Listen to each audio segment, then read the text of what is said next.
সাথী রানী রায়। কি গান শেখো? হ্যাঁ, গান শিখি। সপ্তাহে কয়দিন যাও ওই জায়গায়? 2 দিন। 2 দিন। কি 9টা। কয় ঘন্টা শিখায়? 9টা থেকে 1টা।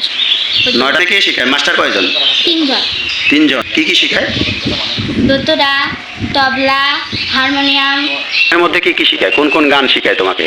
লালন গীতি, ভাওয়াইয়া, পল্লী গীতি, সব গান। তুমি যে ভর্তি হয়েছো তখন কোনো টাকা পয়সা নিছে? তখন 100 টাকা জন্ম নিবন্ধনে কাটে। 100 মাসিক কোনো টাকা পয়সা দেওয়া লাগে? না। কোনো খাবার দেয়? হ্যাঁ। কি খাবার দেয়? যেমন বিস্কুট, চানা, সিঙ্গারা। বিদেশি কেউ আসে? হ্যাঁ। কে আসে? আমাদের মা আসে।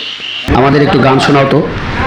আধার ঘরে জ্বলছে বাতি, আধার ঘরে জ্বলছে বাতি, দিবারাত্রি নাই সেখানে, মনের মানুষ যেখানে, মনের মানুষ যেখানে, আমি কিষণ ধানে যাই সেখানে, আমি কিষণ ধানে যাই সেখানে, মনের মানুষ যেখানে, যেতে